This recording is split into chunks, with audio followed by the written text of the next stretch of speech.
जय हिंद एवरीवन। आज इस वीडियो में हम CDS 2024 के क्वेश्चन पेपर को सॉल्व करने वाले हैं। CDS एग्ज़ाम के GS के क्वेश्चन तो हमें डायरेक्टली या इनडायरेक्टली हेल्प करते ही हैं हमारे UPSC में, बट साथ ही साथ मैथ्स के कुछ स्पेसिफिक क्वेश्चन जो CDS 2024 में पूछे गए हैं, इन क्वेश्चंस को हम इस वीडियो में प्रैक्टिस करने वाले हैं, ताकि अगर इससे रिलेटेड कुछ हमें CSET में हेल्प कर जाए तो हमारे मार्क्स में डेफिनेट इंप्रूवमेंट आएगी। तो इस वीडियो में सारे CDS के क्वेश्चन तो मैं सॉल्व नहीं करूंगा, क्योंकि बहुत सारे क्वेश्चन का पैटर्न ऐसा है जो एलिमेंट्री मैथमेटिक्स पूछता है, जो कि UPSC CSET में किसी काम का नहीं है। तो मैं सिर्फ उन सिलेक्टेड क्वेश्चंस को यहाँ पर सॉल्व कराने वाला हूँ, जो क्वेश्चन हमारे एग्जाम में डायरेक्टली या इनडायरेक्टली आ सकते हैं। तो चलिए शुरू करते हैं। पहले क्वेश्चन को देखते हैं। देखो, थर्ड नंबर का क्वेश्चन है, if m is to n is equal to 1 is to 2 and p is to q is equal to 3 is to 4, then what is the value of this given, like 2m plus 4p is to n plus 3q की value क्या होगी। तो अब देखो, आप पहले video को pause करो और खुद से ट्राई करो सॉल्व करने का। अगर नहीं बनता है तो फिर वीडियो में सॉल्यूशन देखो, इस तरह से आपकी प्रैक्टिस भी हो जाएगी, टेस्ट की तरह लो, ठीक है। तो अब देखो, इस क्वेश्चन में क्या करना है, m को 1 रख लो, n को 2 रख लो, p को 3 रख लो और q को 4 रख लो। अब इसको इक्वेशन में पुट कर दो। 2 इंटू 1 2 ही होता है, प्लस 4p बोला है, p की वैल्यू 3 है तो 4 3 12, तो 12 प्लस 2 क्या हो जाएगा 14। सेम ये करो n के साथ, n को रख लो 2 और 3q क्या हो जाएगा 12 और n equal to 2 is equal to 14। तो 14 प्लस 14 कितना हो जाएगा 1:1, इक्वल है दोनों वैल्यू, आंसर आ गया A। नेक्स्ट क्वेश्चन जो है ये इंटरेस्ट रेट के ऊपर है, बहुत सिंपल क्वेश्चन है, इसको मैं आपको दे रहा हूँ खुद से करने को। इसका आंसर आप कमेंट करके बताना कि क्या है, ठीक है। नेक्स्ट क्वेश्चन पे आते हैं, 5th पे। A person bought a book at 3/4 of its listed price and sold it at 50% मोर।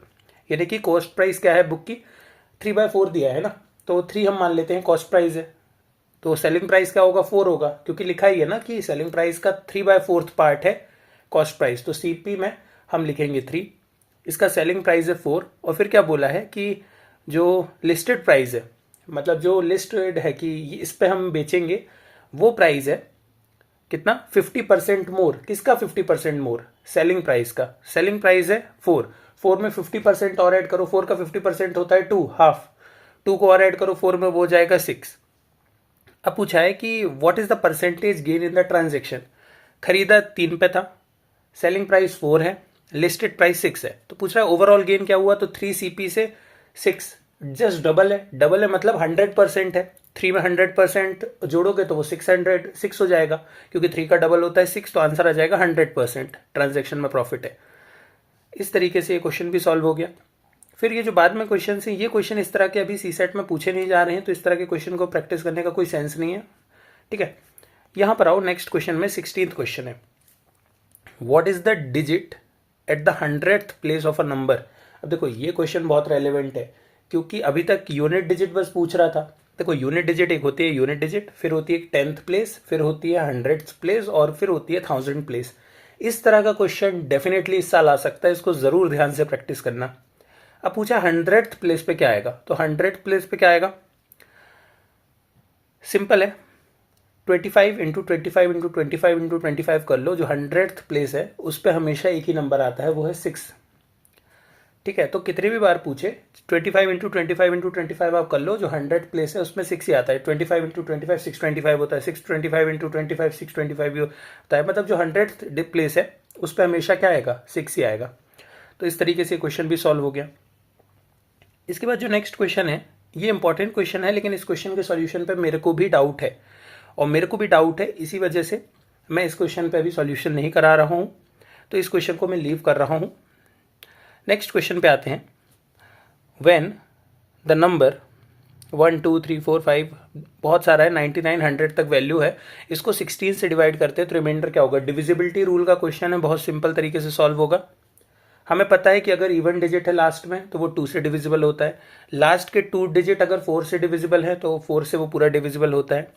8 की डिविजिबिलिटी के लिए लास्ट के किसी भी नंबर के 3 डिजिट्स 8 से डिविजिबल है तो वो पूरा नंबर 8 से डिविजिबल होगा। सिमिलर लाइंस पे जो 16 है उसमें जो आखिरी के 4 डिजिट्स है वो क्या होने चाहिए, डिविजिबल होने चाहिए, ठीक है। तो 16 से जब हम आखिरी के 4 डिजिट्स 9100 को डिवाइड करेंगे तो इसको सॉल्व करके देखो, तो ये आ रहा है 16 इंटू 5 12, इसका रिमाइंडर आ रहा है 12, तो इसका आंसर हो गया क्या 12। ठीक है, इस तरीके से इस क्वेश्चन को भी हमने सॉल्व कर दिया। चलो अब आगे देखते हैं कुछ और क्वेश्चंस जो एग्जाम पैटर्न के हिसाब से हमारे काम के हैं। तो क्वेश्चन नंबर 25 है, ये बहुत इंपॉर्टेंट क्वेश्चन है। What is the smallest natural number n such that n+1 into n into n-1 into n-2 into 3 into 2 into 1 is divisible by 910। अब यहाँ ध्यान देना है, स्मॉलेस्ट पूछा है, तो स्मॉलेस्ट नंबर का रूल सिंपल सा है, ऑप्शन में सबसे स्मॉलेस्ट नंबर से हम उठाकर चेक करते हैं। देखो इस तरह के क्वेश्चन पे सोचना नहीं है हमें बैठ के, स्मॉलेस्ट पूछा है तो स्मॉलेस्ट नंबर ऑप्शन से उठा और उसको रख के देखो n पे। तो हमने n पे रखा 12 को, और n+1 पे क्या आएगा फिर 13 आएगा, n-1 पे क्या आएगा 11 आएगा, इस तरीके से। अब हम करके देखते हैं। तो अगर मैं देखूँ n+1 है, 13 इंटू 7 करें हम तो 91 आता है, और 91 अगर कट रहा है तो 910 भी कट जाएगा। तो इस तरीके से ये क्वेश्चन भी सॉल्व हो गया कि n पे अगर हम 12 रखते हैं तो डेफिनेट सी बात है कि n+1 से भी ये नंबर हो रहा है डिविजिबल। तो इस तरीके से क्वेश्चन हो गया सॉल्व। नेक्स्ट क्वेश्चन पे आते हैं। 555 की पावर है 777 प्लस 777 की पावर है 555, ये किससे डिविजिबल होगा? तो अब देखो ध्यान से देखो, पावर को हटा दो। अगर हम 777 और 555 को ऐड करें तो 7 + 5 क्या होता है 12, आखिरी में 12 आ रहा है तो ये 2 से डिविजिबल है। ठीक है, और 12 आ रहा है 2 + 3, तो 3 का डिविजिबिलिटी भी रूल भी क्या है कि सम जो है वो 3, 6, 9 इस तरीके का, अगर 3 का मल्टीपल है तो वो 3 से भी डिविजिबल होता है, तो ये 3 से भी डिविजिबल होगा।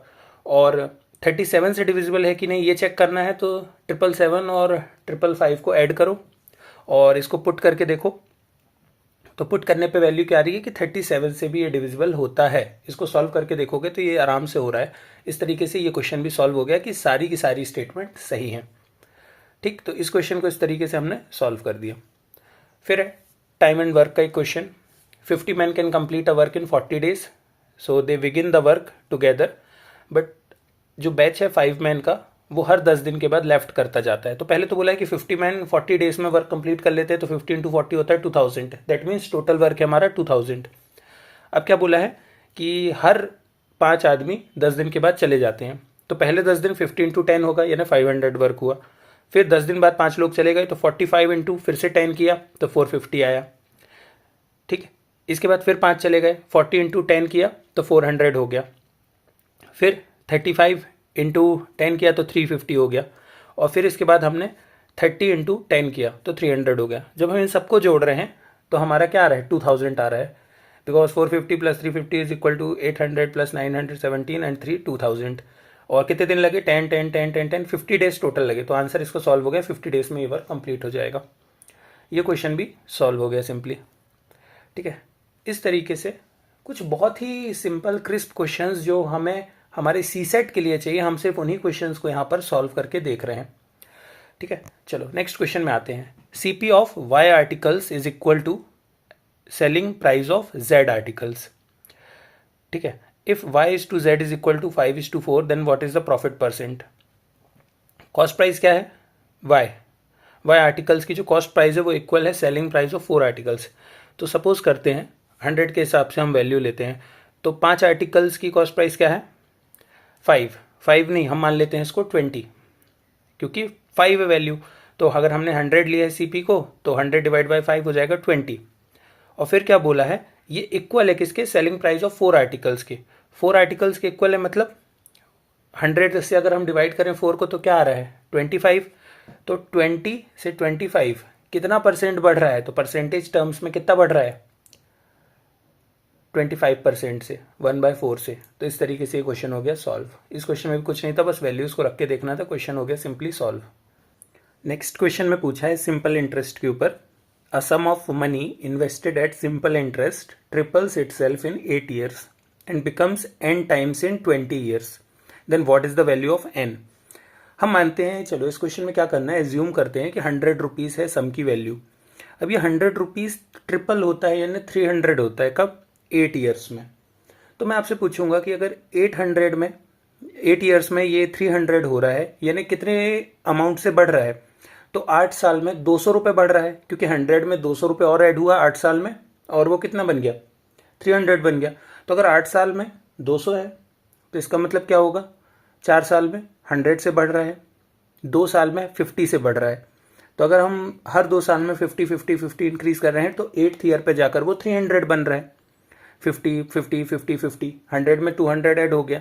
अब पूछा है कि वो क्या होगा, n टाइम्स कब होगा, 20 ईयर्स में n टाइम्स होगा। तो n टाइम्स की वैल्यू क्या है? तो अब देखो 8 ईयर्स कंप्लीट हो चुके हैं, अब नेक्स्ट 12 ईयर्स और काउंट करना है। तो 12 ईयर्स काउंट करना है, मतलब हम वापस से 2 ईयर्स के 2 ईयर्स के 2 ईयर्स के करके ऐसे 6 पार्ट बना सकते हैं, क्योंकि 6 इंटू 2 12 होता है। तो 50 इंटू 6 यानी कि 300। 300 में और 300 ऐड हो गया अगले 12 सालों में, तो ये हो गया 600। तो पहले 8 सालों में 300 हुआ और अगले 12 सालों में 600 हो गया, वही अमाउंट जो 100 था। तो n की वैल्यू कितनी आ जाएगी 20 ईयर्स की, कि 6 टाइम्स बढ़ा। तो n इज इक्वल टू 6, ये आंसर आ गया 6B। इस तरीके से ये क्वेश्चन भी सॉल्व हो गया। अब नेक्स्ट क्वेश्चन में पूछता है कि ये जो नेक्स्ट क्वेश्चन है ना, इस तरह के क्वेश्चन हमें देखने को डेफिनेटली मिल सकते हैं इस साल। If the work done by x men in x plus 1 days is equal to the work done by x plus 5 men in x minus 2 days, then what is the value of x? इस तरह के question का simple solution है, option के through जाओ। हम पहला option रख के देखते हैं कि 5 men in 6 days जो वर्क करते हैं वो इक्वल है किसके, 10 men के in how many days, 3 days। तो क्या आएगी वैल्यू, 6 इंटू 5 भी 30 आएगी और 10 इंटू 3 भी कितनी आएगी, 30 आएगी। तो आंसर इसका ए ऑप्शन रखने से ही आ गया, सिंपल क्वेश्चन था बहुत। अब ऐसे ही नेक्स्ट क्वेश्चन में पूछा है if a plus B is to B plus C is to C plus A is equal to 5:7:6, then value पूछी है एक पर्टिकुलर रेशियो की।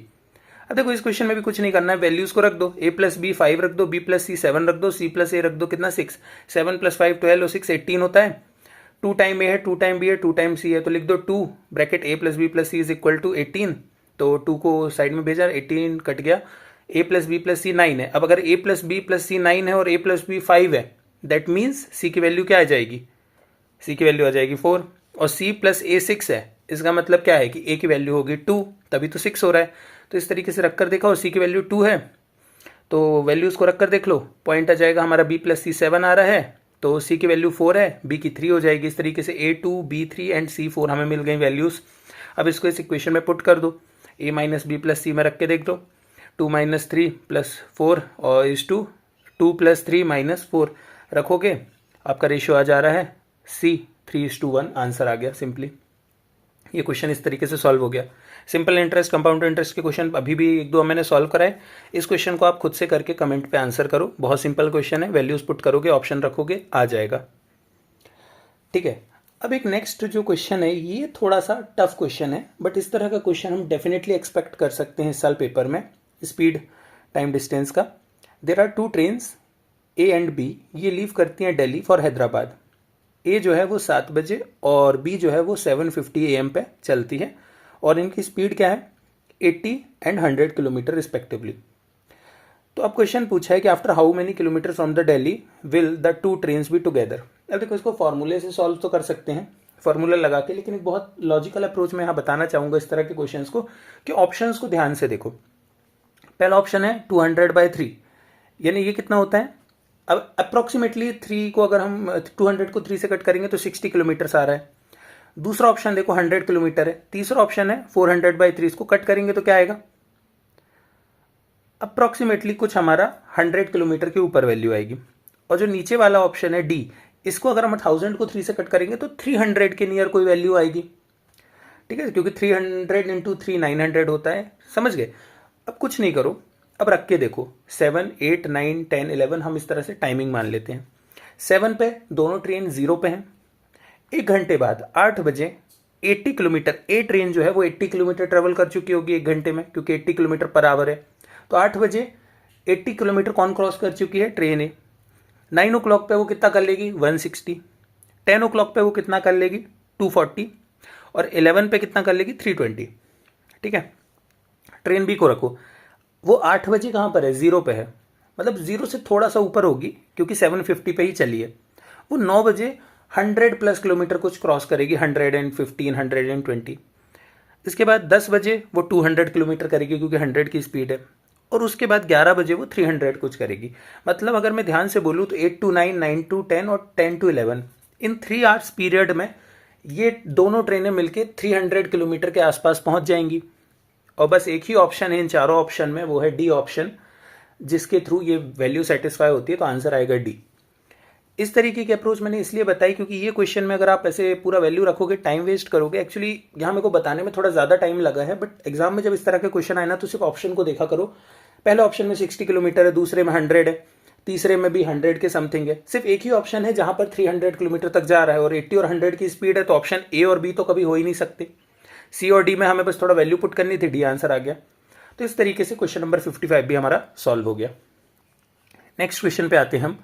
लेंथ, ब्रेथ और हाइट एक क्यूबॉइड की इंक्रीज कर दें अगर हम 10, 20 और 50% से, तो परसेंटेज इंक्रीज क्या होगा वॉल्यूम में। तो क्यूबॉइड के लिए फॉर्मूला क्या होता है, L into B into H. हम मानते हैं कि ये लेंथ 100 है, ब्रेथ भी 100 है और हाइट भी क्या है हमारी 100 है। अब बोला है कि जो लेंथ है वो 110 करना है, ब्रेथ को 120 करना है और हाइट को 150 करना है बोला है। तो इनिशियल वैल्यू हमारी क्या आएगी, 100 इंटू 100 इंटू 100 कितनी आएगी, 6 टाइम्स 0 कर दो, आ गई वैल्यू हमारी, है ना, 10 लाख आ गई। अब इसके बाद आओ क्या बोला है, ये वैल्यू इंक्रीज करना है। तो कुछ नहीं, 150 इंटू 120 इंटू 110 करो, इनको हम मल्टीप्लाई करेंगे तो कैलकुलेट करने पे आ रही है हमारी वैल्यू 19,80,000। अब 10 लाख से 19,80,000 कितने परसेंट ज़्यादा है, 98%। एक ही ऑप्शन है सी, आंसर आ गया, खत्म, क्वेश्चन सॉल्व। इसके बाद ये क्वेश्चन है, 9400 is distributed among P Q R in such a way that 93, 24, 55 are deducted from their respective shares, then they have money in the ratio 3:4:5, what is the share of P. बहुत simple question है। इसको क्या करो, 93, 24 और 55 को add करो पहले, इनको तीनों को ऐड करोगे तो 172 आएगा। 9,400 से इसको माइनस कर दो, आएगी वैल्यू कितनी, 9228। अब क्या करना है आपको, सिंपली क्या पूछा है, पी का शेयर। तो 3:4:5 को हम क्या लिख सकते हैं, पी का शेयर 549 + 12, 3/12। तो 9228 इंटू 3/12 या 9228 इंटू 1/4 करो, 4 से कट कर दो, वैल्यू आएगी 2307। यही हमारा आंसर है, आंसर आ गया ए। क्वेश्चन हो गया सॉल्व। कुछ नहीं था इस क्वेश्चन में भी करने को खास, इस तरीके से सिंपली क्वेश्चन सॉल्व हो गया। तो यही मैं यहाँ बताना चाह रहा हूँ कि क्वेश्चंस को बहुत सिंपल, सीडीएस के लिए कुछ क्वेश्चंस हैं जो बिल्कुल एज इट इज़ एग्जाम में आ सकते हैं सी सेट में।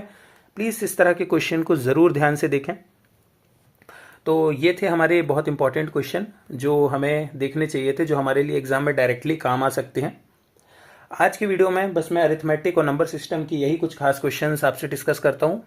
इसके बाद आगे चल के और भी वीडियोस में कुछ हम सी सेट के जो भी इंपॉर्टेंट चीज़ें हैं वो मैं डेफिनेटली लेकर आता रहूँगा। आज की वीडियो में हमने सीडीएस के मेजर वो क्वेश्चंस कर लिए हैं जो हमारे एग्जाम में काम के थे। कोई डाउट्स हैं, क्वेरीज हैं तो उन्हें कमेंट करें, और टेलीग्राम ग्रुप है हमारा द एल्मेनेक ऑफ यूपीएससी, उसको ज्वाइन कर लो। उसमें लेटेस्ट अपडेट, क्वेश्चंस, पेपर, ये सारी चीज़ें मैं अपलोड कर दूंगा, तो आपको वहाँ से ये मटेरियल मिल जाएगा। तो बस आज की वीडियो के लिए इतना ही रखते हैं, मिलते हैं नेक्स्ट वीडियो में। जय हिंद, जय भारत।